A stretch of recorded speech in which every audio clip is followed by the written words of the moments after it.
Hello everyone! Welcome to another learning episode for Science 10.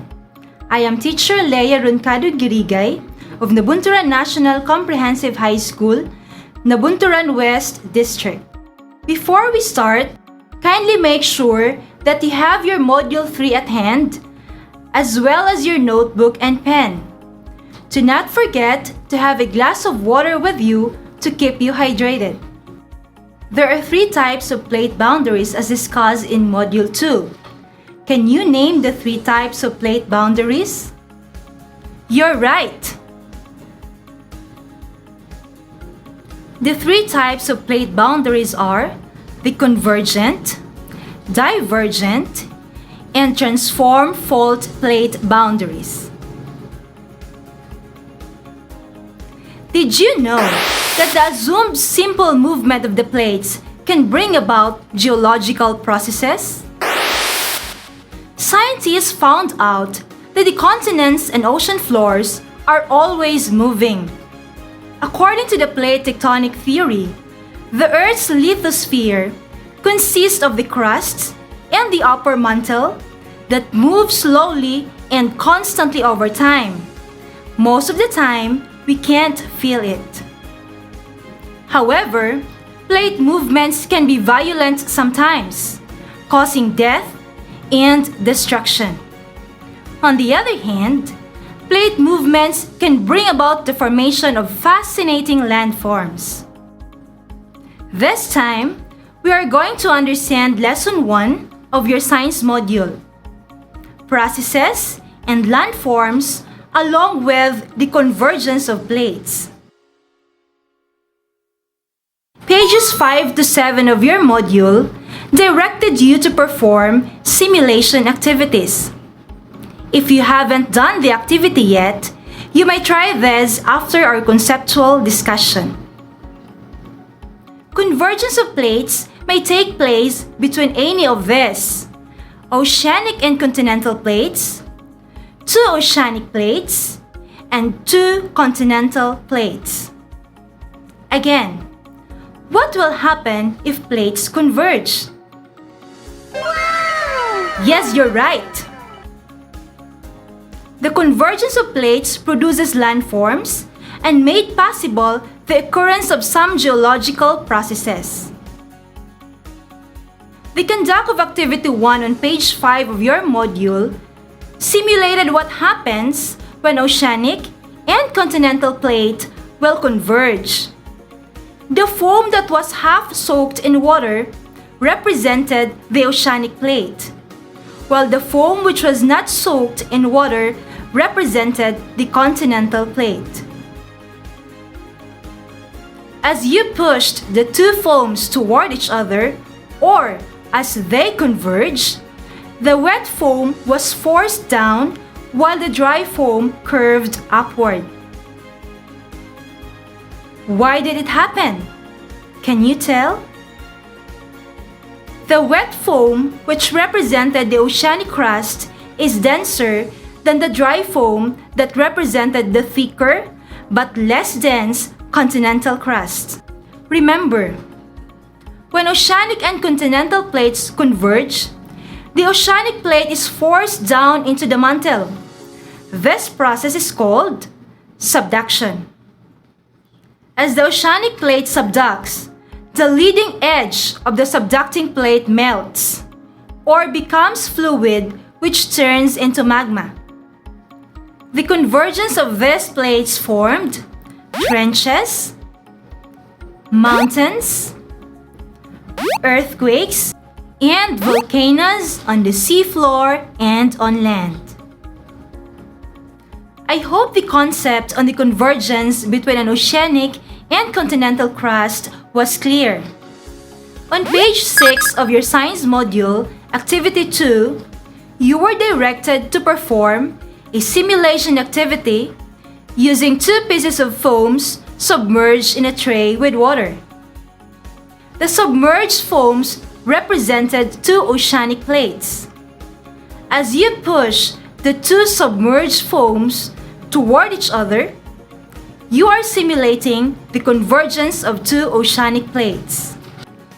When a convergent boundary occurs between two oceanic plates, one of those plates will subduct beneath the other. Normally, the older plate will subduct because of its higher density. The subducting plate is heated as it is forced deeper into the Earth's mantle. What will result from the convergence of two oceanic plates? Can you tell? The convergence of two oceanic plates will result to a zone of progressively deeper earthquakes, the occurrence of tsunami, formation of oceanic trench, a chain of volcanic island arc, and even the destruction of oceanic lithosphere. This explains why the Philippines is mostly loaded with volcanoes.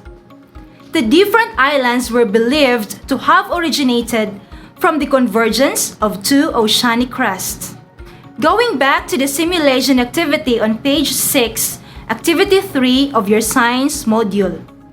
You were directed to use 2 crunchy crackers or 2 slices of bread whose 1/3 of each piece was soaked with water. You were supposed to position them on a flat surface such that the soaked parts touch each other. You were instructed to push them toward each other. In this activity, you are simulating the convergence of two continental plates. So, what happens when two continental plates collide? Converging continental crusts or plates result in a collision zone which would cause shallow earthquakes.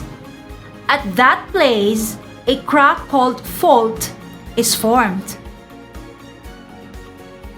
This type of convergence will cause no subduction since the two plates have the same densities.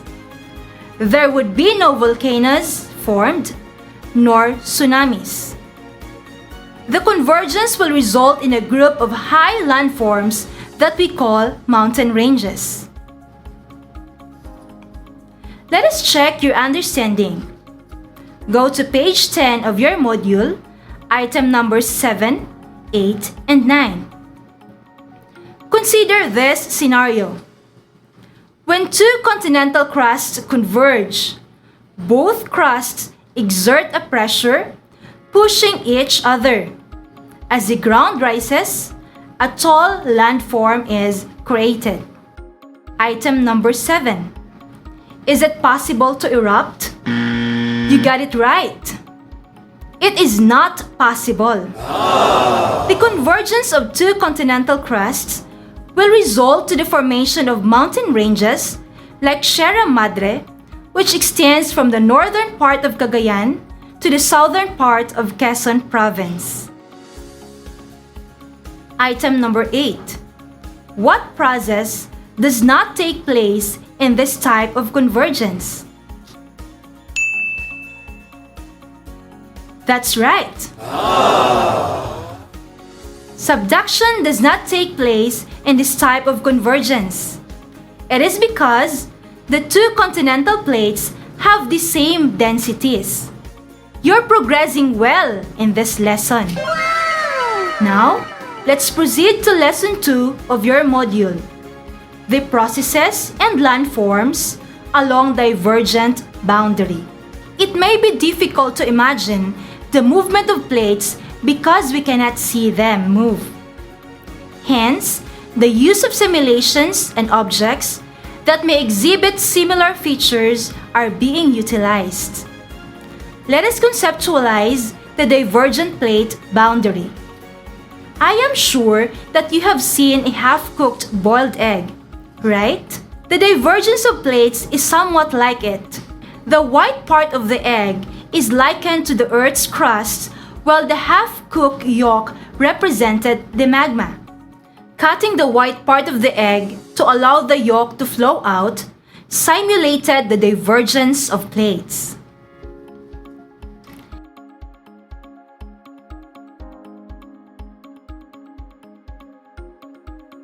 Divergent plate boundaries are locations where plates are moving away from one another.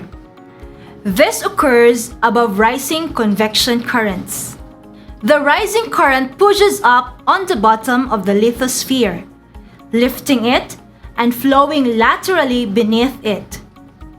At the crest of the uplift, the overlying plate is stretched thin, breaks, and pulls apart. Let us complete the paragraph in the What I Have Learned section, page 12 of your module.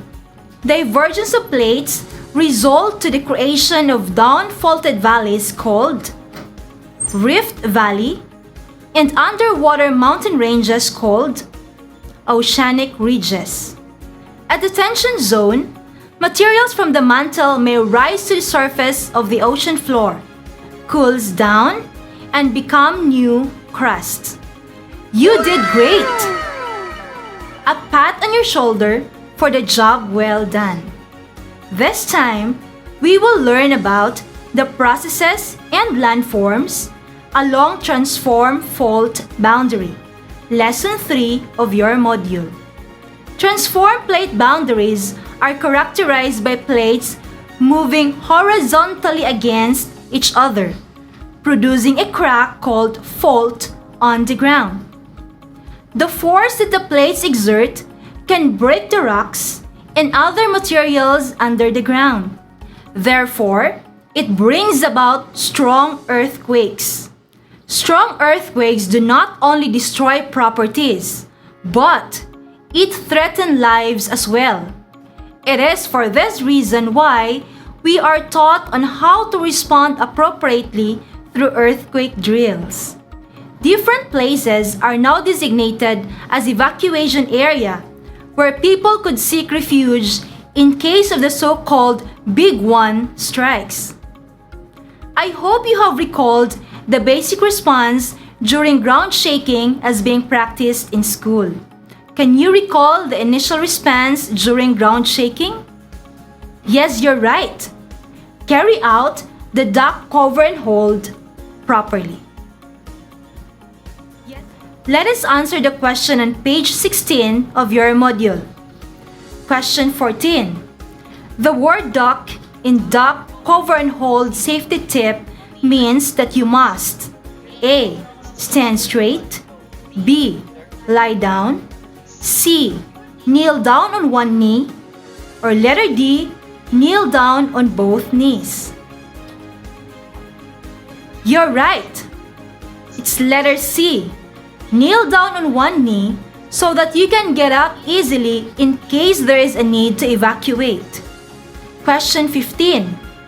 During earthquakes, it is advisable to cover one's A. Head, B. Nose, C. Mouth, or letter D. Face.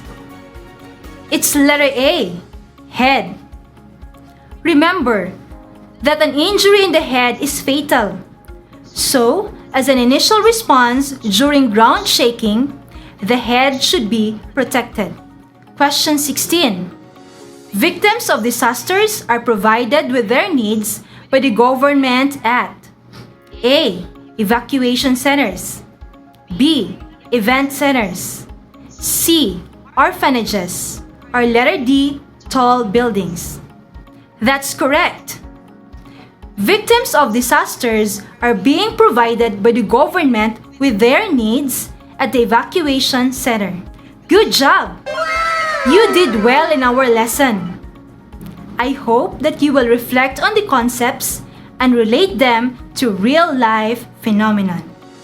You may have forgotten the exact terminology, but I hope you have grasped the important content. That concludes this day's learning session. But before we end, may I remind you again to wash your hands, maintain social distancing, eat healthy for us to stay physically and mentally fit. Stay home and be safe always. We're all in this together. God bless us all! Once again, this is Teacher Leah Guirigay of Nabunturan National Comprehensive High School, Nabunturan West District. Remember, dito sa TV Eskwela, sa pag-aaral, sama-sama. Bye-bye!